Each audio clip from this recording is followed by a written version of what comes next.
Rail shooters are a bit of an odd genre in the modern era. There aren't a ton of them on modern systems, but they're still pretty huge in arcades. Back in the day, though, the Wii had a ton of them because they work really well with pointer and motion controls. The Wii had classics, like a few of the House of the Dead games, 2 different Resident Evil Chronicles games, Dead Space Extraction, Gunblade New York, Sin and Punishment Star Successor, and of course, the ever-iconic Link's Crossbow Training.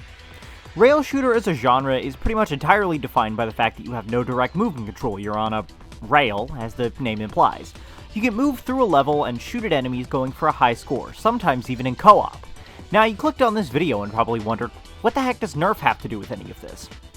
Well, my friends, my lovely viewers, NERF had a whopping 2 games released on the Wii which are debatably and definitely a rail shooter. We're going to talk about both games in the series, N-Strike and N-Strike Elite, in this video. But first, let's talk NERF Blasters. NERF Blasters are a thing I think every person has used at least once in their lifetime, so you don't really need me to explain the history of them.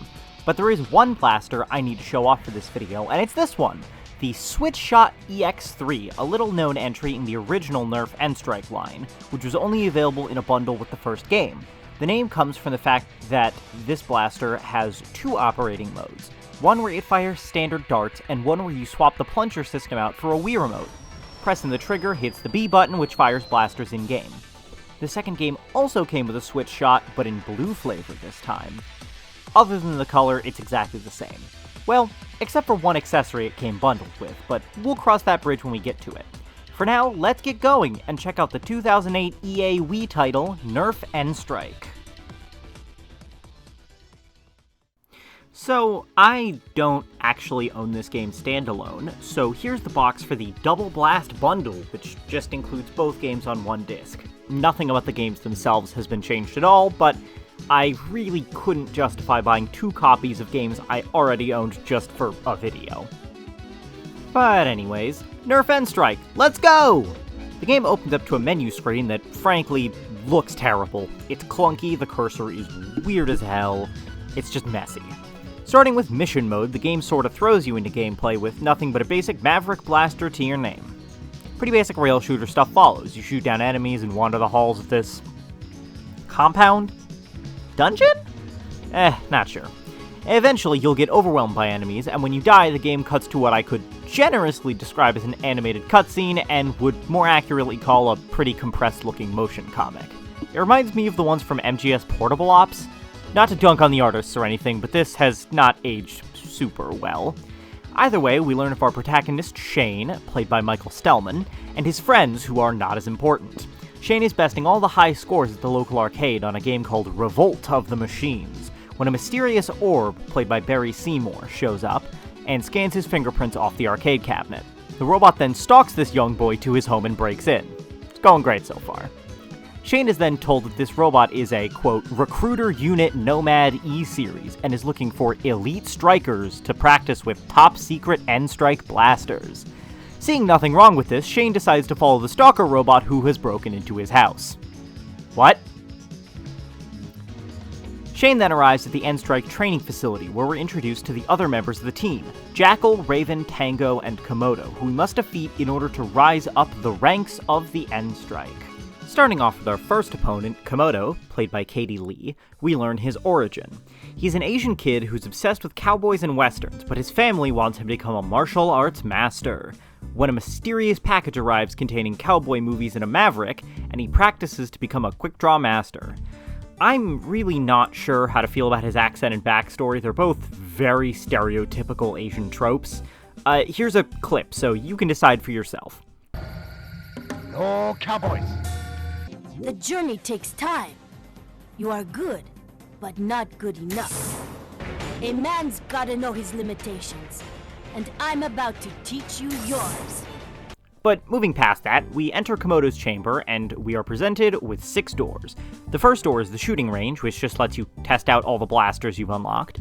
The next 4 doors contain the minigames we must play to unlock the final door, which is the showdown with Komodo.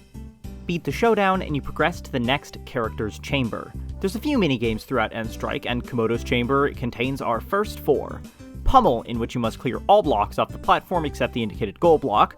Onslaught, blast as many enemies as you can and collect power-ups to even the odds. Shoot the goal block to move to the next wave. Commandeer, blast the magnospheres in order to paint them your color, shoot them enough and they explode, so try to get the spheres in groups when they explode for a high score. And finally, Standoff, a sharpshooter challenge. Hit only the indicated targets at range. Once you've handily defeated all of Komodo's high scores, you can face him in the final challenge. But first, a small story cutscene in which we see Bob giving a pep talk to Komodo by quoting Sun Tzu at him for some reason, and then we get going. The showdown takes place in Robot Reaction, a quick draw game. Point your blaster down, then knock out the targets as fast as possible. Defeating Komodo unlocks the next chamber where we meet our second contender, Jackal, whose voice actor I couldn't find. His backstory is that his parents secretly work for Bob, I guess, and his parents also look like Brick and Savannah from Milo Murphy's Law, in case you cared.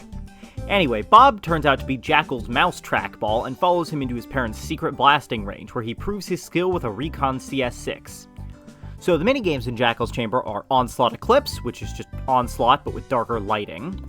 Look Alive, where you walk through the facility and shoot as many bots as possible without hitting Bob. Blockade, where you hit multiplier blocks to increase your score and hit the goal block to end the stage. And finally, Recognition, which is Robot Reaction, but you can only hit specific targets. Once we beat all 4 minigames, we enter Jackal's showdown, and his pre-fight pep talk involves Bob telling him that Shane is a double agent and gives him the stock for his recon to improve his skills or shot stability or something. The showdown challenge is magnospheres. Just use your blaster to knock the spheres into the vacuum tubes. The center tube is double the points, and the different colored spheres are worth different amounts. We very easily defeat Jackal and move on to the next challenger. Our next opponent is Raven, the girl one. Possibly voiced by Lisa K. Jennings, though I couldn't confirm. Her backstory is that she was bullied for being a nerd, so she wanders into a closet and pulls out a gun, with very big don't come to school tomorrow energy, and decides to take her revenge by crawling through the ducting of the building and using her long shot to send a threat to the bully. Her minigames are Pummel Elite, a harder version of Pummel, along with Recognition, Onslaught, and Commandeer Elite, a harder version of Commandeer that adds bomb blocks, which erases the coloring on the spheres. Raven showdown time! Her pep talk involves a not-so-thinly veiled threat, hinting that the other competitors have gone missing by Bob's hand. Her challenge is Standoff Elite, which is just a harder version of Standoff. Defeating Raven takes us to the final chamber, with our last opponent, Tango. Tango's backstory is that his mom is dead, and his dad was a military guy who has a secret NERF Blaster lab hidden inside his house. That's really it. He just sort of got trained in blaster skills by his military father. Tango's minigames are Robot Void, a dark variant of Robot Reaction, Look Alive Elite, a harder version of Look Alive, Blockade Elite, a harder version of Blockade, and Magnospheres Elite, which is just Magnospheres but there's a higher score target. The Tango showdown shows us Bob giving him a military-style pep talk, reminding him that he was not trained to fail. His challenge is Onslaught Eclipse Elite, which is unsurprisingly a harder and darker version of Onslaught. Once we beat Tango, we unlock the secret final boss level of the game. Revolt of the Machines opens with a cutscene revealing that Bob was, shocker, the big bad the whole time? His evil plan is to scan all the team's moves and download them into his robots, and now they're invincible and he can take over the world. This is just the first level of the game again, the arcade machine, but with more difficult enemies at a much longer stage that travels through all the minigame locations. At the end, we kick Bob's ass and do a dramatic slow-mo walk into the sunset. The team is officially together, and we get a little cliffhanger, where a mysterious figure brings Bob back to life, and claims that it's time for Phase 2, and clearly setting up a potential sequel. The good news is that just 1 year later, they made that sequel. So here we go, it's time to play Nerf N-Strike Elite. And if you're wondering, no, this name has nothing to do with the actual N-Strike Elite Blaster line, because this game came out 3 years before that series was introduced.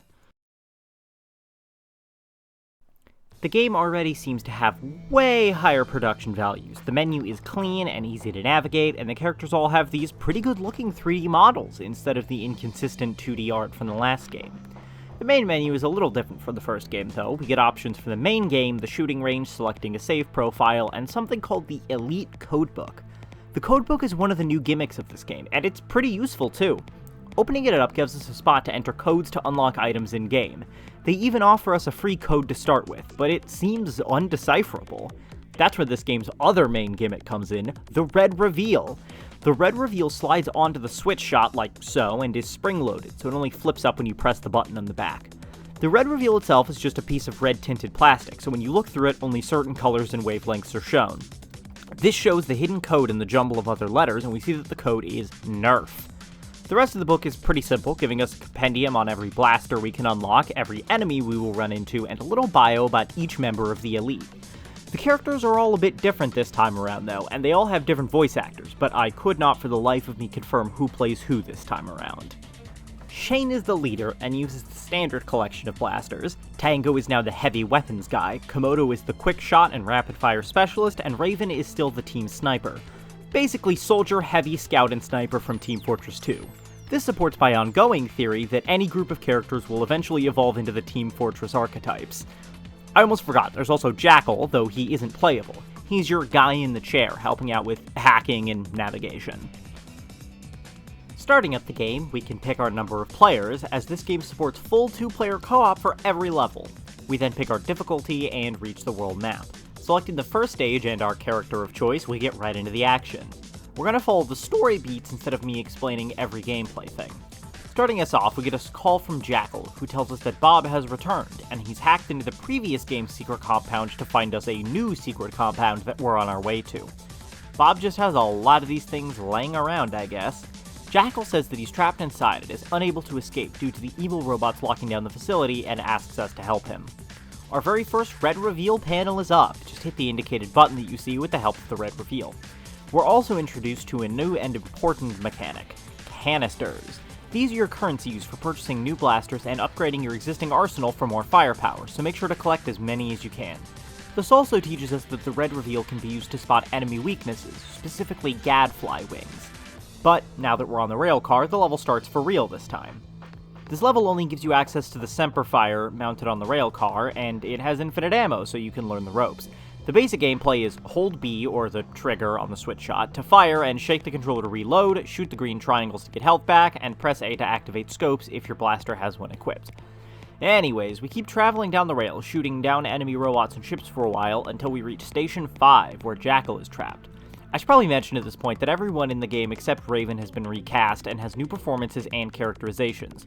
Shane is now a level-headed leader, Tango is a meathead kind of character, dumb but with a big heart and big muscles.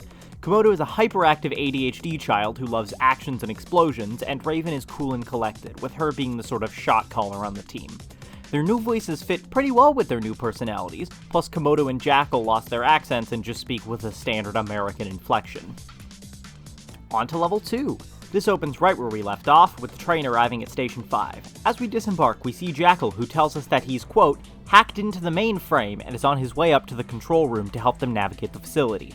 We see another red reveal panel, this time giving us the canister code that was already in the Elite codebook. The alarm trips and we start on the first wave of a great many enemies who want to kill us.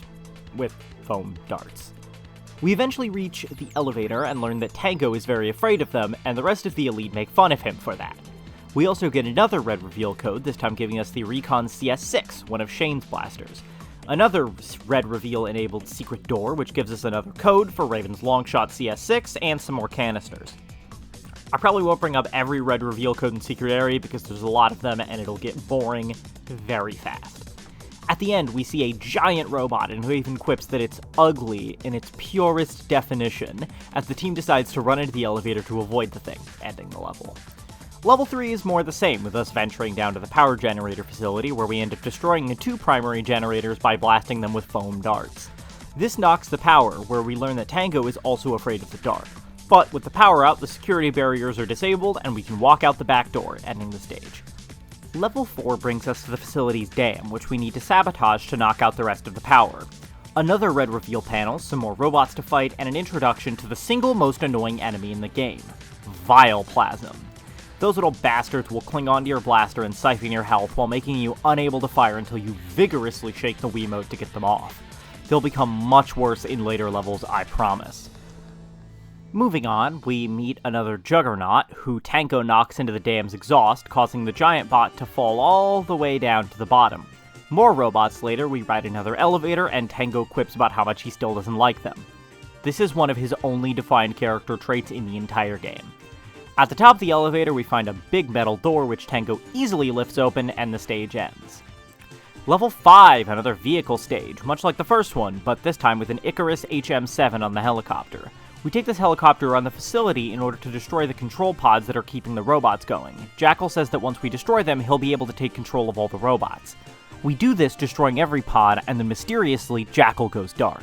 Suddenly, a juggernaut leaps onto the ship, destroying the engines and causing our heroes to crash land on the cliff face. End stage. What fate befell our heroes? Stay tuned. Same time every week. Only on PBS. Level 6, we open on our heroes miraculously surviving the crash with no explanation, and Komodo says that he wants to do it again because he is insane. They argue over what happened to Jackal and decide to go rescue him because they believe he's being captured by the evil robots. They find a secret door hiding in a rock outcropping and make their ways towards it, fighting a veritable army of evil foam-flinging robots. They reach the door and the stage sort of just ends abruptly. Level 7 is where things really start to heat up.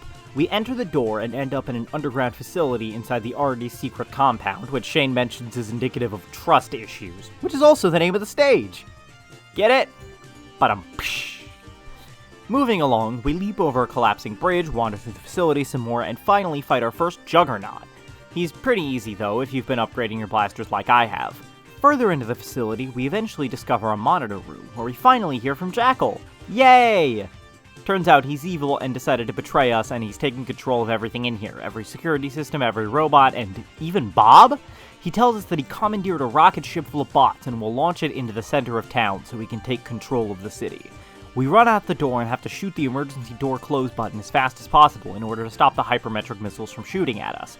The stage then ends with Shane saying that they have to go ride the rocket, and Tango says a stupid one-liner. I do not think Tango is very funny. Level 8, the final stage. Here we go, let's go ride that rocket ship! We open up right where we left off, with our heroes running down the walkway towards the ship's launch platform. This stage is where Jackal throws everything he's got at us, and it gets tough later, so be ready. We take out some bots and have to figure out a way to get up to the top of the rocket, and Tango once again complains about having to travel up to a high place. We fight a Juggernaut, find our final red reveal panel, and use the giant cargo crane to lift ourselves into the rocket. Guess who we find in the cargo bay? None other than Bob, antagonist of the first game. It's a pretty simple fight, just blast him a bunch, and when he goes into his little circle thingy, blast the indicated panels with the red reveal.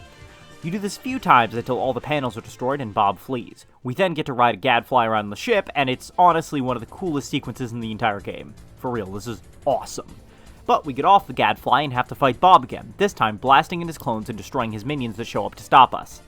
Once he's defeated, he runs off again to the top of the rocket for our final duel. He activates the turrets, and we have to blow them up before he kills us, as well as blast at Bob while we can. Bob then shows up in his own custom Juggernaut mech, and summons the most annoying enemies in the game again, Vileplasm.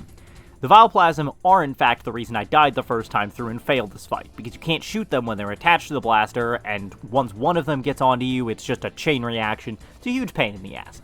But whatever. Take 2, this time I actually did beat him with almost 0 health to spare. Bob rolls over and Shane picks him up like a basketball, carrying him into the control room where Jackal is. Turns out, Jackal isn't even there, it's a robot duplicate. He claims that he cannot be defeated and that he's the real Elite. Raven then says the funny line, that they're the real Elite. The N-Strike Elite. Then, Komodo says that the rocket's controls are identical to his favorite arcade game, Star Knuckles 7, and makes a quip about Shane not being the only one to beat an arcade game, which is a cute reference to the original game's story. The gang decide to launch the rocket and ride to find Jackal, wherever he may be hiding. Tango quips that, "We're gonna be a little late for dinner," and the game ends, setting up a future installment that absolutely never got made.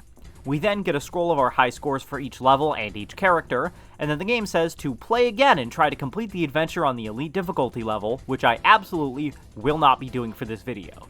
You don't even get anything for beating the game on the highest level, they just say that to wring more playtime out of the game. But there we go. That's the complete story of NERF N-Strike Elite. But that's not the end of our story with this game, because there's still one more mode to check out, and that's multiplayer. Now, when I was recording, my usual co-op partner Logan was out of town, so I enlisted the help of my production assistant Ashlyn. Say hi, Ash! Hi! Fantastic. So, let's get started. First up, We don't live anywhere near each other, so all this footage was recorded using Dolphin Emulator's netplay function, which is why there's insane lag spikes as the emulator attempts to synchronize. Multiplayer is just playing through the campaign with 2 people, but there are some exclusive areas you can only get to with another real player. In each level, there's a secret door that requires you to work together to open it, and that will take you into an elite area, which just means it's a secret and there's a few more enemies to fight. This one, located in level 3, just gives us a few canisters and some extra enemies to fight, pretty simple stuff. In other stages, they can give you exclusive codes for the codebook or huge stashes of canisters. It all depends on what level you go to. The multiplayer is honestly really fun, and it's how I played the game the most as a kid. There's just something special about exploring these digital worlds with a friend at your side, having a good time, and blasting enemies. Now, I'm going to give you a fair warning. This next section is going to be me autistically rambling about NERF Blasters, specifically about the blasters featured in these games, both real and fictional. If that isn't your speed, then please feel free to skip to the next chapter in the video. For everyone who's still here, let's talk phone flingers. A quick background on the N-Strike series naming conventions. Blaster names end with an abbreviation and a number, which is known as a number code. The number shows the standard ammo capacity, usually 6 if it came with the standard 6-round mag. The letters before the number relate to the ammo storage or firing mechanism. For example, REV stands for revolving and is used on blasters that have revolver cylinders, like the Maverick. CS stands for clip system for blasters that use magazines or clips, like the Recon, or ASV, which was only used on the Titan, standing for Air System Vessel. Just some important background I felt you should know before we get into this. This series features quite a lot of blasters, as you hope a Nerf game would. Specifically, they feature a lot of early run N-Strike blasters from around 07 when the game was in development at EA Salt Lake. The real-world blasters the game features are the Maverick Rev 6, Recon CS6, Longshot CS6, Firefly Rev 8, Vulcan EBF 25, and the Titan ASV rocket launcher. Now, you might think that's not a lot of blasters, and you're right. That's because the game also features a large selection of purely fictional weaponry that only appears in this game. I'm gonna be honest, some of these blasters are cool as heck and have amazing designs that totally fit in with the rest of the N-Strike series design language. These fictional blasters are the Bullshark GL8, a grenade launcher that fires Echidna shock grenades, the Crusher SADG, a ball cannon, the Goliathan UB1, a giant blaster that fires mammoth darts, a unique large dart, the Hydra SG7, a 7-barreled shotgun-style blaster, the Raider CS6, a fictional blaster that is extremely similar to a future-released real blaster, the Raider CS35, Redshift CS12, a sniper rifle, but weirdly, despite being titled as a 12-round blaster, the render only has a 6-rounder installed. The Semperfire RF200, a 200-round chain-fed spinning-barrel Gatling-style minigun. The Spartan NCS-12, a 3-round burst rifle, which also seems very similar to a future real-life blaster, the Stampede ECS. The Stampede REV-12, a 12-round dual-barrel cylinder-fed rifle that I really wish was real. And finally, the Vengeance REV-8, an 8-round cylinder-fed pistol with a barrel extension. Whew, wow, that was a lot. But we still have to go over Elite's blaster selection, which thankfully is mostly the same. The real-life blasters featured in the game are the Maverick, Recon, Longshot, Vulcan, Raider CS35, and the Longstrike CS6, which is nearly the same list but with 2 new additions. The Raider, which was released in 09 and is based on the original game's Raider CS6, as well as the Longstrike, released in 2010. It appeared in the game 1 year before it actually released on store shelves, interestingly enough. The fictional blasters are where we start to get fun with it. This game has a huge selection to choose from, a lot of which are carried over from the last game. The reused blasters are the Crusher, Goliathan, Hydra, Semperfire, kinda, Spartan, Stampede, and the Vengeance. The only major change is that the Semperfire now has half capacity at 100 rounds instead of the original game's 200. The all-new blasters are pretty awesome, though. They are the Cerberus CS-12, a large 3-barreled weapon that fires 3 missiles simultaneously with a capacity of 18, despite the name. It's also strange that this is as part of the CS series, since it has no visible clip or magazine well. The Hammerhead GL1, which fires grenades with a capacity of exactly 1 round. It does have a unique feature where if you press the trigger after firing the round, it will explode in midair. And finally, the Icarus HM7, a 35-round blaster with 7 barrels that fire at the same time, and it fires homing darts. The HM possibly stands for homing? I don't know. Wow, that's a lot of blasters, and I'm not even counting the variants across both games that increase performance, like the Crystal Pistol or the Blackheart Vengeance. There's truly a crazy amount of blasters across these games, and most of them aren't even real. The designers did an amazing job coming up with these, and I'm not sure if they actually based these off internal NERF design documents and prototypes, or if they're fully homegrown. Either way, as a foam-flinging kid, this game was like a dream come true with all the crazy stuff you could do in it.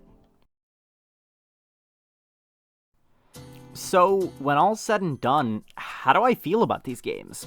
Honestly, I still think they're a ton of fun, even if the first game hasn't aged particularly well. It's not a bad game, but it's just a shooting gallery minigame collection with voice work ranging from excellent to questionable, and some decent but pretty repetitive minigames. The sequel improves on literally everything. The performances are all great, the weapon selection is massively improved, the story is better written, it's just overall an upgrade. Even the gimmick of the red reveal is pretty fun in gameplay. I would call this a good deal for any kid who loved NERF back in the day, and it serves its great function as an introduction to the rail shooter genre. How long before we can convince those kids to play Typing of the Dead? Hey, thank you so much for watching this video, and I appreciate you sticking around all the way to the end, even through all the boring parts. Hey, hi, interrupting here from the editing bay. The video's almost done, and I realized when I was listening through the outro during the edits, I completely forgot to shout out the NERF Wiki. As much as I hate fandom wikis, as like Fandom Wiki as a website, the NERF Wiki had some incredible information. That was where I got a lot of the images for this video. Amazing resource if you're even tangentially interested in researching the history of NERF Blasters. So, check them out. I'll link them below. And hey, shoutouts to my script editor and proofreader Logan and my production assistant Ash. They're both awesome. If you like what I do and want to help me make it, feel free to donate to my Ko-fi linked below, because buying old games and stuff to make videos about isn't free. If you want updates on my videos and stuff in progress, check out all my social links below. I will now leave you with a selection of my favorite voice lines from N-Strike Elite. Man, I hate these things. Elevators. Why? Don't know. They just make me nervous. You're totally unfazed by the hundreds of darts whizzing by you or the dozens of freaky metal monsters, but the elevator makes you nervous? Oh, and a little queasy. Oh, dude, you better not hurl in here. Have a very pleasant day. She's very polite. It's gonna be a shame to wreck her place. Not that much of a shame. This is gonna be awesome. Agreed. It's tango time, full brain. The cannon's a bit extreme. Whoa, extreme is fun. You can't tell me extreme isn't a good time. It's really dark in here. Are you scared of the dark too? That's not funny. Gotta admit, kinda is. You guys better hurry. How are we going to cross that? Well, I could probably jump across, but there's no way Tango would make it. How about I throw you across? Or we could just find the right code and punch it in over here. Rock and roll, man! Whoa! Holy creepy groundhog, man! What the heck is that thing?